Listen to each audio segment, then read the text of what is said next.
नमस्कार दोस्तों।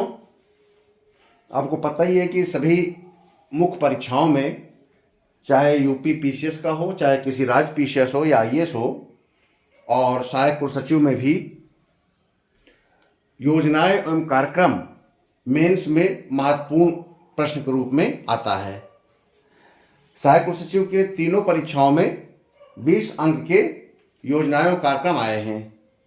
ऐसे ही उत्तर प्रदेश पीसीएस में भी योजनाओं कार्यक्रम में ये योजनाएं पूछी जाती हैं। तो उसी कड़ी में, जैसा कि पहले मैंने कुछ इम्पोर्टेंट योजनाओं कार्यक्रम आपको बताए थे, तो मैंने सोचा कि उनमें से कुछ महत्वपूर्ण जो योजनाएं हैं और कार्यक्रम हैं उनको मैं आपको बता भी दूं, क्योंकि आप में से बहुत से ऐसे अभ्यर्थी हैं जो पहली बार कोई 3 घंटे का कॉम्पिटिटिव रिटन एग्ज़ाम देने जा रहे हैं। बहुत से अभ्यर्थी ऑब्जेक्टिव एग्ज़ाम देकर सेलेक्ट हुए होंगे और उसी के आधार पर वो नौकरी कर रहे होंगे। पहली बार ऐसा होगा कि जब आप पीसीएस पैटर्न पर, मुख्य परीक्षा की पीसीएस पैटर्न पर आप एग्ज़ाम देने जा रहे हैं, और आपको इस बात की खुशी होनी चाहिए कि ईश्वर ने आपको ये अवसर दिया है कि आपको पीसीएस पैटर्न पर कोई लिखित परीक्षा देने का अवसर मिला है। क्योंकि आप में से बहुत से अभ्यर्थी ऐसे भी होंगे जिन्होंने पीसीएस की तैयारी तो की होगी, लेकिन दुर्भाग्य से आप प्री क्वालिफाई ना कर पाए हों और इसी बीच आपको दूसरी नौकरी मिल गई हो और उसी नौकरी पर आप संतुष्ट हो गए हों। तो ईश्वर ने आपको मौका दिया कि आप सीधे अब लिखित परीक्षा में बैठेंगे। तो इसके लिए सीधे आप पहली बार लिखित परीक्षा में बैठें और पहली बार में ही आप चयन प्राप्त कर जाएं, और लोक सेवा आयोग का पद है, आप में कॉन्फिडेंस आएगा, भविष्य के लिए कॉन्फिडेंस आएगा जब आप आधिकारिक रूप में किसी सहायक कुल सचिव के रूप में आप काम करेंगे और रजिस्ट्रार कुल सचिव तक बनेंगे। तो देखिए, योजनाओं एवं कार्यक्रमों के अंतर्गत सबसे पहली मैंने योजना लिया है प्रधानमंत्री मुद्रा योजना। ये 3 योजनाएं आपके स्क्रीन में दिख रही हैं। ये 3 योजनाएं इसलिए मैंने महत्वपूर्ण मान रहा हूँ इन्हें, क्योंकि इनमें भी कुछ संशोधन किया गया है इसी वर्ष में, 2024 में इनका संशोधन हुआ है, कुछ इसमें विस्तार किया गया है। तो मेरा मानना है कि एग्जामिनर बहुत कुछ जो साल 6 महीने के अंदर परिवेश में चेंज हुआ होता है योजनाओं को, उन्हीं में से प्रश्न बना देता है। कारण क्या है कि योजनाएं तो आपकी 1000 से अधिक हैं। अब 1000 योजनाओं को आप पढ़ेंगे तो उन्हें आप शुरुआत का वर्ष भी याद नहीं कर पाएंगे, उसका उद्देश्य याद नहीं कर पाएंगे। तो देखिए, स्क्रीन में मैं बहुत संक्षेप में योजनाओं के बारे में चर्चा कर रहा हूँ। ये एक से अधिक भाग में हो सकता है कि मैं 10-15 योजनाओं के बारे में ऐसे संक्षेप में आपको वर्णन करूँ ताकि आप उसके नोट्स बना लें। नोट्स इसलिए आप बना लीजिए कि भले ही वो 125 शब्दों में पूछे, 2 योजनाएं पूछेगा 125 शब्दों में या 100 शब्दों में, लेकिन उस किसी भी परीक्षा में महत्वपूर्ण 50 शब्द होते हैं जो कि हर अभ्यर्थी को याद होते हैं। 125 या 150 या 200 सटीक शब्द कभी आपको याद नहीं होंगे, क्योंकि कोई भी अभ्यर्थी केवल 1 योजना या 2 योजना तो याद करके जाता नहीं है।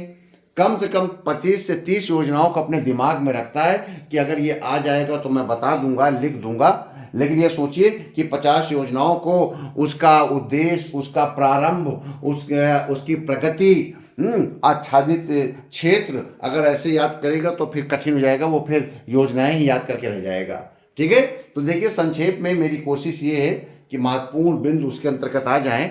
तो आपके सामने है प्रधानमंत्री मुद्रा योजना। इसका प्रारंभ 8 अप्रैल 2015 को हुआ। ये 3 श्रेणियों में है, आप याद करिएगा, शिशु, किशोर और तरुण। शिशु, किशोर, तरुण। और ये दिया जाता है ऋण आपके लघु एवं सूक्ष्म उद्यमों को, जो लघु एवं सूक्ष्म उद्यम स्थापित करते हैं उनको दिया जाता है। और शिशु ऋण कहलाता है 50,000 रुपये तक। अगर कोई उद्यम 50,000 तक लेता है ऋण तो उसे शिशु ऋण कहेगा, और अगर कोई व्यक्ति 50,000 से 5 लाख तक का ऋण लेता है तो उसे किशोर ऋण कहेंगे, और अगर 5 लाख से 10 लाख तक का लेता है तो उसे तरुण ऋण कहेंगे। ये इंपॉर्टेंट इसलिए है, आपने देखा होगा कि वो लिखा है कि प्रारंभ किया गया 8 अप्रैल 15 में, तो फिर इंपॉर्टेंट आज क्यों है? आज इसलिए है कि 24 अक्टूबर 24 की एक अधिसूचना द्वारा इसमें एक चौथी श्रेणी जोड़ दी गई है, उसको कहा गया तरुण प्लस। अब ये 10 लाख से 20 लाख तक के ऋण उपलब्ध कराए जाएंगे तरुण प्लस के अंतर्गत। यानी कि आज की डेट में इसकी अब 4 कैटेगरी हो गई है। पहला है शिशु, दूसरा है किशोर, तीसरा है तरुण, चौथा है तरुण प्लस। अब ये मुद्रा योजना के अंतर्गत ध्यान रहे, मुद्रा तो पैसे बोलते हैं, लेकिन मुद्रा का फुल फॉर्म है, मुद्रा का फुल फॉर्म क्या है? Micro unit development and refinance agency. ये सीधे नहीं दिया जाता है, ये सरकार, ये कारपोरेट मिनिस्ट्री की है आपकी ये स्कीम, ये सीधे नहीं दी जाएगी, बल्कि मुद्रा एक प्रकार का कंपनी बना दिया है सरकार ने, मुद्रा नाम की, जिसको कहते हैं micro unit development and refinance agency के नाम से सरकार ने एक आपका गैर वित्तीय संस्था, नॉन फाइनेंशियल इंस्टीट्यूशन बना दिया है कंपनी एक्ट के अंतर्गत। और ये कंपनी, मुद्रा कंपनी, सीधे आपको बैंकों के माध्यम से या उन माध्यमों से जिन माध्यमों से कोई एमएसएमई ऋण लेता है, उनको मुद्रा योजना के अंतर्गत फाइनेंस कर देगी। और कोई भी जो आपका कंपनी होगी, यानी कि एमएसएमई होगी, लघु एवं सूक्ष्म उद्यम होंगे, वो उस कंपनियों से मुद्रा योजना के अंतर्गत ऋण प्राप्त कर सकते हैं। मान लीजिए सिडबी है या अन्य कोई है, तो वहाँ पर व्यक्ति जाएगा और देखेगा, कहेगा कि साहब आपके यहाँ मुद्रा योजना के अंतर्गत लोन मिलता है, तो कहेंगे हाँ साहब हमको मुद्रा योजना के अंतर्गत हम आपको लोन दे सकते हैं, क्योंकि मुद्रा जो है वो हमको हायर किए हुए हमको इस बात के ऋण देती है कि आपके यहाँ जो आप ऋण दे रहे हैं उनमें आप चाहें तो आप हमारे इस स्कीम के अंतर्गत भी लोन दे सकते हैं।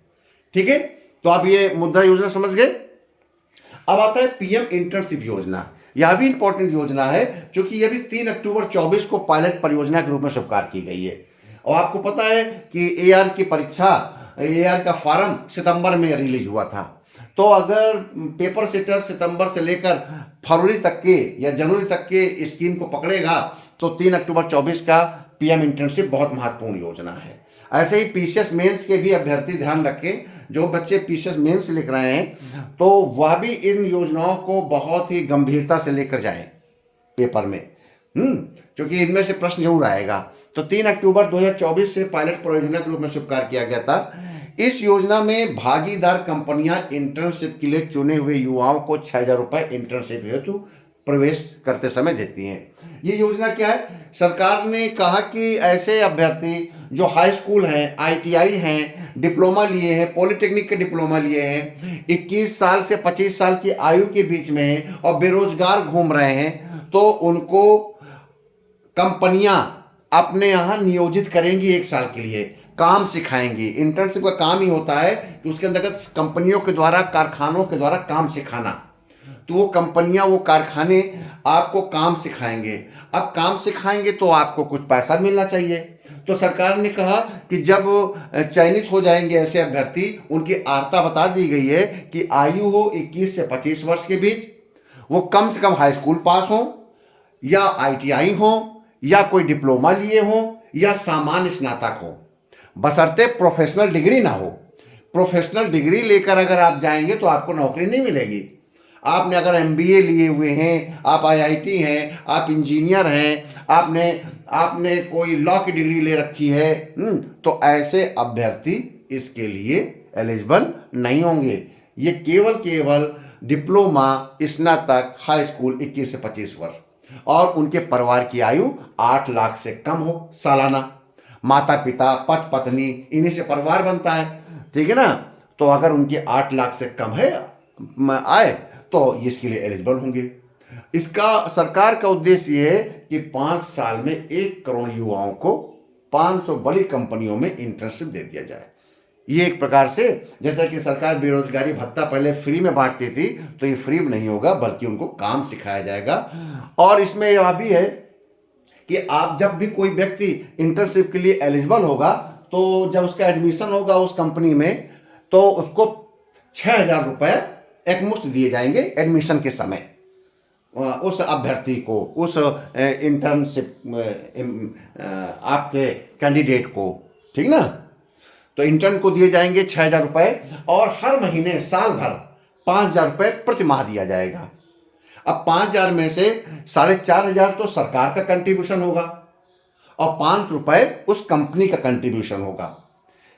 यानी कि 6,000 रुपये कंपनी ने एक बार में दिया प्रारंभ में, और साल भर में 500 रुपये के रेट से 6,000 रुपये और दिए। कंपनी दे रही है इसमें 12,000 रुपये साल भर में, और 45 रुपये सरकार देगी डीबीटी के माध्यम से।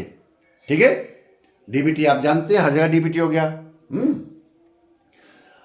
तो आपका डीबीटी के माध्यम से 45 रुपये देगी, और उस जो आपका बेनिफिशियरी होगा उसके खाते में हर माह आ जाएगा। तो इंटर्नशिप के लिए चयनित युवाओं, और एक और लाभ होगा, ये जो लोग चयनित हो जाएंगे इंटर्नशिप जो करेंगे, उनको सरकार प्रधानमंत्री जीवन ज्योति बीमा योजना और प्रधानमंत्री सुरक्षा बीमा योजना के तहत कवर भी करेगी, और उसका सारा पैसा सरकार उठाएगी।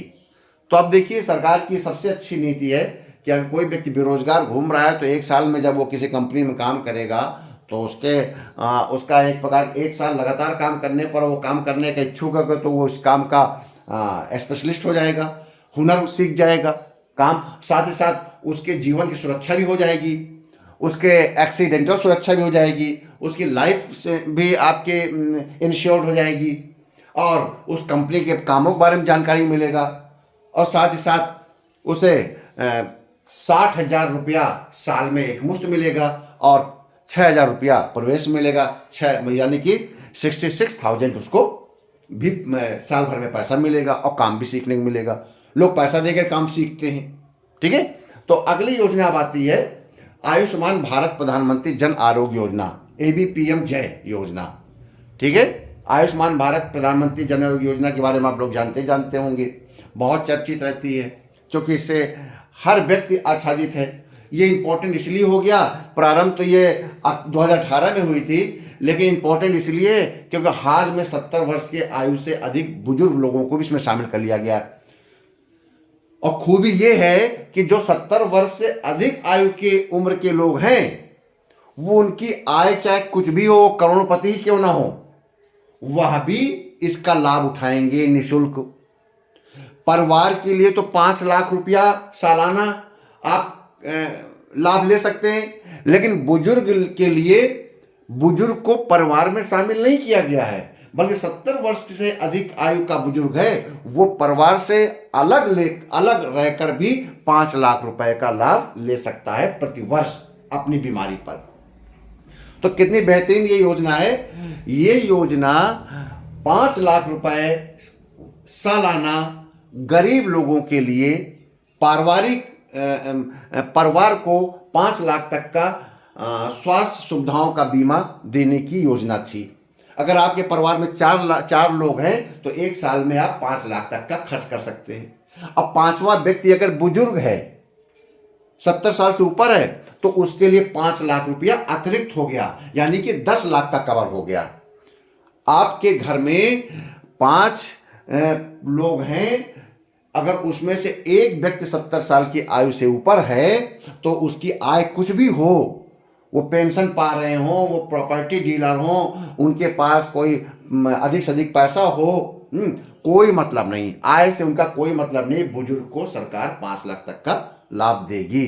यानी कि ऐसे परिवार जिसमें एक व्यक्ति 70 साल की आयु से ऊपर का व्यक्ति है, तो उसको 10 लाख तक का बीमा मिलेगा। और ये इससे कौन कौन लोग आच्छादित हैं? इससे देखिए, निर्धन लोग आच्छादित हैं, गरीब और वंचित परिवार। जो लोग गरीब हैं और वंचित परिवार हैं, उनको ही ये निःशुल्क स्वास्थ्य सुविधाएं प्रदान करना है। लेकिन इन गरीब और वंचित परिवारों के अतिरिक्त अगर कोई व्यक्ति 70 वर्ष की आयु से ऊपर का बुजुर्ग है, तो उसको भी लाभ मिलेगा। वहां पर गरीबी और वंचित शब्द का इस्तेमाल नहीं किया गया है। उसमें कहा गया है, तो देखिए, उसमें कहा गया है कि आर्थिक स्थिति कैसी भी हो, यदि 70 वर्ष से अधिक उम्र का कोई बुजुर्ग है, तो उसकी आर्थिक स्थिति कैसी भी हो, उसको 5 लाख रुपए तक का प्रतिवर्ष 5 लाख रुपए तक का इलाज कराने का अधिकार मिलेगा। यह दुनिया की सबसे बड़ी सरकारी योजना है, आयुष्मान भारत प्रधानमंत्री जन आरोग्य योजना दुनिया की सबसे बड़ी योजना है। इसके अंतर्गत 12 करोड़ से अधिक परिवार आच्छादित है और कुल 55 करोड़ लोग इसको कवर कर रहे हैं। 55 करोड़ लोगों को ये लाभ मिल रहा है। बुजुर्गों को शामिल कर लेंगे तो ये 60 करोड़ से अधिक हो जाएगा, क्योंकि इसमें 6 करोड़ तो बुजुर्ग ही अब शामिल हो जाएंगे। और ये अधिसूचना 11 सितंबर 2024 को जारी की गई है, जब 70 वर्ष से अधिक उम्र के सभी बुजुर्गों को भी इसमें शामिल कर लिया गया है, चाहे उनकी आर्थिक स्थिति कैसी भी हो। है तो ये योजना गरीबों के लिए, लेकिन 70 वर्ष के बुजुर्ग की हैसियत कुछ भी हो, उसमें सब शामिल हैं 5 लाख रुपए का इलाज कराने के लिए। तो मुझे पूरा विश्वास है कि आपको मेरा ये वीडियो अच्छा लगा होगा, आपको महत्वपूर्ण जानकारी मिली, और ये परीक्षाओं के लिए बहुत महत्वपूर्ण है। इसके आप वैसे ही कंसाइज नोट्स जो मैं दे रहा हूँ स्क्रीन में, उसको आप पॉइंट वाइज लिख लीजिए, पॉइंट वाइज लिखिए, ठीक है। जब आप नोट्स पॉइंट वाइज बनाएंगे तो रिवाइज करने और याद करने में आसानी रहेगी, क्योंकि मैं स्क्रीन को दृष्टिगत रखते हुए, जगह कम है तो इसके दृष्टिगत रखते हुए मैं थोड़ा सा घना लिखता हूं, लेकिन जब आप लिखिए तो उसको पॉइंट वाइज कर लीजिए, आपके लिए बहुत उपयोगी रहेगा। बहुत बहुत धन्यवाद। अगले वीडियो में मैं इसका भाग 2, भाग 3, कम से कम 10 से 15 योजनाओं पर मैं डिस्कशन करूंगा। आप मेरे वीडियो के साथ जुड़े रहिए, लाइक करिए, सब्सक्राइब करिए, और मेंस परीक्षा की तैयारी करने वाले सभी अभ्यर्थियों को मेरा वीडियो जरूर लाइक और सब्सक्राइब करने के लिए कहिए। जो अभ्यर्थी पीसीएस मेंस लिख रहे हो, आईएएस मेंस लिख रहे हैं, उनको अनिवार्य रूप से आप प्रमोट करिए कि आप वो मेरे वीडियो को देखें। ये वीडियो निःशुल्क है, इससे उनको कुछ शुल्क नहीं देना होगा। अगर वो पढ़ेंगे, अगर इससे मेरे किसी वीडियो से उनको 1% भी फायदा मिलता है तो इससे मुझे संतुष्टि मिलेगी, ठीक है, कि उन्होंने मेरे वीडियो को देखा और उन्हें लगा कि मेरे वीडियो से उन्होंने कुछ अच्छा कर सके हैं, ठीक है। बहुत बहुत धन्यवाद।